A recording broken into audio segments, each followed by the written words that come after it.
Hi traders and investors, इस वाले video में हम समझने वाले हैं निफ्टी मिड कैप 150 इंडेक्स के बारे में। क्या स्पेसिफिकेशंस है, कौन कौन से इसमें स्टॉक है, क्या किस पर बेस है, किस तरीके से इसकी रीबैलेंसिंग होती है, कौन से स्टॉक इसमें ऐड होते हैं, इसका ऑल टाइम परफॉर्मेंस क्या है, पिछले एक साल का परफॉर्मेंस क्या है, इसमें अगर इन्वेस्ट करना चाहें, ट्रेड करना चाहें तो किस तरीके से कर सकते हैं, इन सारी चीज़ों पे बात करेंगे। तो चलिए देखिए, जैसे सबसे पहले तो मैं एक चीज़ समझाता हूँ।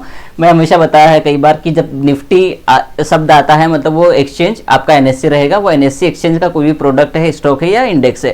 तो ये जो निफ्टी है लिखा है मतलब कि ये जो इंडेक्स है मिड कैप 150, ये इंडेक्स है एनएससी का। दूसरी इंपॉर्टेंट बात, जब भी मिड कैप की बात है, यहाँ पर देखो मार्केट कैप के हिसाब से बात की है तो मिड कैप शेयर्स की बात होगी या मिड कैप इंडेक्स की बात होगी। और जब इंडेक्स की बात है तो वो इसमें शेयर्स जो होंगे वो मिड कैप के होंगे। और दूसरा यहाँ पर लिखा है 150 मतलब कि 150 शेयर।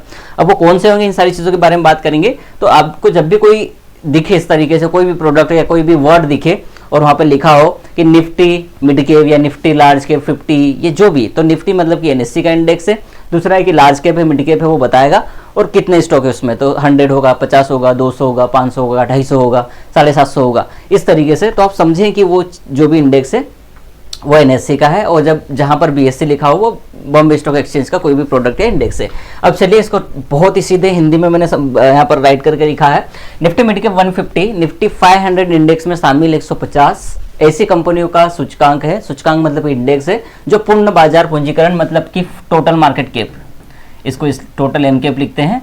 एम मतलब मार्केट, कैप मतलब कैपिटल। टोटल मार्केट कैपिटल के आधार पर 101वें से 250वें स्थान पर है। यह भारतीय शेयर बाजार में मिड कैप शेयरों के प्रदर्शन को मापने का या ट्रैक करने का एक सूचकांक है या इंडेक्स है या बेंचमार्क है। चलो इसको इस तरीके समझते हैं। 101वें और 250वें से क्या मतलब, national stock exchange NSC exchange में टोटल मान लीजिए कि 2500 कंपनी है, मानकर चलिए इस तरीके से, ठीक है।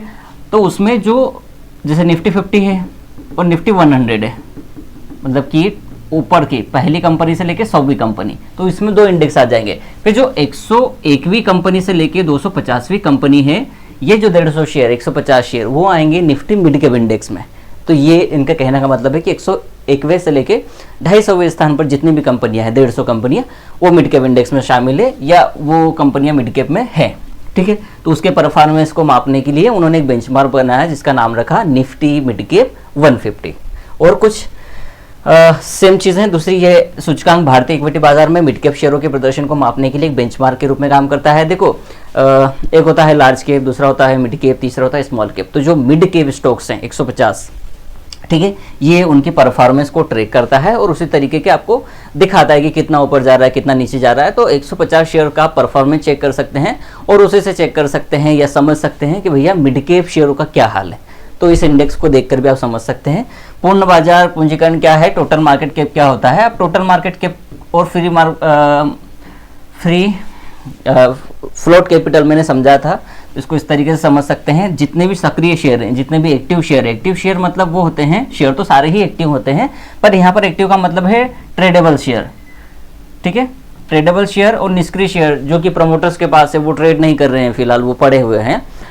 तो जो फ्री फ्लोट कैपिटल है प्लस जो निष्क्रिय शेयर है, उसको टोटल की मार्केट कैपिटल मतलब मान लीजिए कि 100 शेयर हैं जिसमें से 70 शेयर जो हैं वो ट्रेडेबल है और 30 शेयर जो हैं वो आपके नॉन ट्रेडेबल है, इस तरीके से समझ सकते हैं, या नॉन एक्टिव शेयर्स हैं। तो इसके टोटल की जो मार्केट कैप है, जैसे 100 शेयर और प्राइजेस शेयर का 10 रुपये, तो टोटल आपका जो 1000 रुपये होगा वो आपका टोटल मार्केट कैपिटल होगा। फ्री फ्लोट कितना होगा, 70, तो यहाँ पर 700 जो होगा आपका वो होगा फ्री फ्लोट एम कैप। इस तरीके से समझ सकते हैं फ्री फ्लोट और टोटल मार्केट कैप को, बहुत अच्छे से समझा दिया। निष्क्रिय शेयर वो होते हैं जो सरकार या प्रमोटर के पास होते हैं, जबकि सक्रिय शेयर ट्रेडिंग के लिए बाजार में उपलब्ध होते हैं। मैं कई बार आपको बता चुका हूं, तो अगर फॉलो कर रहे होंगे तो इसको समझने में कोई दिक्कत नहीं आएगी।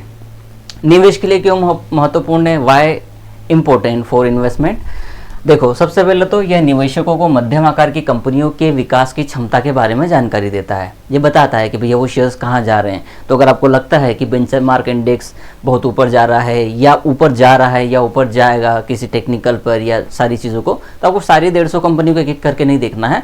वो इंडेक्स आपको बता देगा कि मार्केट कहाँ जा रहा है। तो अगर आप इन्वेस्ट करना चाहें मिडिल या मिड कैप शेयर्स में, तो आपको बेंचमार्क वो चीज़ बता देगा कि भैया जा रहा हूँ मैं ऊपर, तो आप पैसा डालना चाहें, कमाना चाहें तो कमा सकते हैं। अपसाइड इस तरीके से ये निवेशकों को एक विविध पोर्टफोलियो बनाने में मदद करता है। देखो ट्रेडेबल जो भी एक इन्वेस्टर होता है या ट्रेडर होता है, हालांकि यहाँ तो इन्वेस्टर की बात हो रही है, तो वो डाइवर्सिफाइड पोर्टफोलियो रखना चाहता है। लार्ज कैप शेयर्स अलग, मिड कैप शेयर्स अलग, उसके बाद स्मॉल कैप अलग, माइक्रो कैप अलग, एसएमई स्टॉक अलग, म्यूचुअल फंड्स अलग, है ना। इस तरीके से एक डाइवर्सिफाइड पोर्टफोलियो बनाता है कि एक ऊपर एक नीचे, एक ज़्यादा रिटर्न देगा एक कम देगा, तो भी मेरा पोर्टफोलियो एक एवरेज रिटर्न मुझे बनाकर देगा। तो डाइवर्सिफिकेशन से क्या होता है कि रिस्क कम हो जाती है। तो ये विविधता देता है पोर्टफोलियो में, एक डाइवर्सिफिकेशन कर सकते हैं आप मिड कैप स्टॉक लेकर, या फिर मिड कैप 150 इंडेक्स फंड या उसका ETF लेकर। ये निवेशकों को मिड कैप शेयरों के बारे में बताता है कि किधर जा रहे हैं, कैसे करें निवेश। या तो आप इंडेक्स फंड लगा सकते हैं या उसके ETF को बाय कर सकते हैं। टोटल मैंने शायद अभी गिना था 12 मिड कैप 150 की बात नहीं कर रहा हूँ, 12 ETF है मिड कैप के। इसमें 100 भी आ गया, 150 मोमेंटम भी आ गया, 150 भी आ गया और मिड कैप सिलेक्ट भी आ गया। और शायद इसकी बात करें तो कम से कम 4 तो होने चाहिए, 4 ETF तो ऑलरेडी होने चाहिए 150 के। मैं स्क्रीन पर लगा दूंगा एक बार, आप देख लीजिएगा और थोड़ा सा एक बार गूगल कर लेंगे। ये सेम चीज़ इंग्लिश में है, how to invest, what is full market cap and what is mid cap 150, what is trend for investment. तो ये आप स्क्रीनशॉट ले सकते हैं। अब चलिए ये NSE का डेटा है, इसको समझते हैं। देखो जो ये इंडेक्स है कैलकुलेट कैसे होता है, फ्री फ्लोट मार्केट कैपिटल पे, मतलब जितने एक्टिव शेयर्स हैं उसी मार्केट के ऊपर ये आपको उसी तरीके का मूवमेंट बताता है। टोटल 150 शेयर है। लॉन्च डेट की बात करें तो 2016 है अप्रैल की, और बेस डेट की बात करें तो 2005 है अप्रैल 1 की। बेस वैल्यू इसकी 1000 थी। कैलकुलेशन फ्रीक्वेंसी का मतलब होता है कि किस तरीके से कैलकुलेट होता है। जैसे आज कैलकुलेट होगा कल भाव बताएगा क्या, ऐसा नहीं है। जो मिड कैप 150 का भाव होता है वो टिक बाय टिक होता है, मतलब पर सेकंड या माइक्रो सेकंड में आपको बता देता है भाव क्या चल रहा है। इसको बोलते हैं रियल टाइम फ्रीक्वेंसी। और रिबैलेंसिंग, देखिए स्टॉक जब भी कोई इंडेक्स बनता है तो उसमें से शेयर बाहर होते हैं और उसमें शेयर अंदर भी होते हैं, तो 6 महीने में इस तरीके की चीज़ें होती हैं, उसको बोलते हैं रीबैलेंसिंग। ओके, ये देखा है कि कौन से सेक्टर का कितना वेटेज है उसमें। तो जो फाइनेंशियल सर्विसेज सेक्टर है उसका 21.08% है, फिर कैपिटल गुड्स का 13.5, हेल्थ केयर का 11.5, फिर ये इस तरीके से है। तो टोटल इतने सेक्टर हैं। इसमें सेक्टर अगर मैं गिन के बता दूं 1 2 3 4 5 6 7 8 9 10 11 12 13 14 15 16 17 18 19 और 20, टोटल 20 सेक्टर है और ये 20 सेक्टर का वेटेज है। ठीक है। पी की बात करें तो 33.44, पीबी की बात करें, पीबी मतलब प्राइस टू बुक 4.65, और डिविडेंड यील्ड की बात करें तो 0.87 है। और टॉप स्टॉक है जिनका सबसे ज़्यादा वेटेज है, तो मैक्स हेल्थ केयर MHIL का 2.53। देखो ये फ्यूचर ऑप्शन में लिस्ट नहीं है, इसमें आप फ्यूचर ऑप्शन ट्रेड नहीं कर सकते, सिर्फ ETF ले लो या तो इंडेक्स फंड ले लो। तो बहुत ज़्यादा आपको अगर करना हो तो कर सकते हैं, लेकिन जो इंडेक्स ट्रेडेबल है ऑप्शन फ्यूचर में उसकी ये लिस्ट देखेंगे तो वो बेटर रहेगा, वो मतलब काम की। BSE का 2% है, बाकी फेडरल बैंक का 1.58% है। स्क्रीनशॉट ले सकते हैं, मैं ले लिया। ओके चलो, अब ये थोड़ी सी इंडेक्स मेथडोलॉजी है कि भैया कौन से स्टॉक, तो जो निफ्टी 500 है उसी में से वो 150 स्टॉक्स को चुनते हैं, और security will be included if ranked based on full market capitalization in among. अगर सिर्फ मार्केट कैपिटल की बात है, टोटल मार्केट कैप की, तो 225 में से सिलेक्ट होते हैं। 6 महीने में रिबैलेंसिंग होती है, 31 जनवरी 31 जुलाई इसका डेट है। और पढ़ लीजिए, इंडेक्स गवर्नेंस की बात करें तो NSE इंडाइसिस लिमिटेड इसको हैंडल करता है, the index advisory committee and the index maintenance सब कमिटी, ये लोग इसको स्ट्रक्चर करते हैं, इसी को बाकी सब करते हैं। Eligibility criteria for newly listed securities checked based on data for 3-month period instead of 6-month period। बहुत ज़्यादा कुछ है नहीं, आपको समझ में आ गया। मोटा मोटी ये है कि भैया निफ्टी 500 में से 150 शेयर्स को चुनते हैं और उससे 150 इंडेक्स बनाते हैं मिड कैप शेयर्स का, और वो जिस तरीके से वो 150 शेयर बिहेव करते हैं उसी तरीके से निफ्टी मिड कैप 150 बिहेव करता है।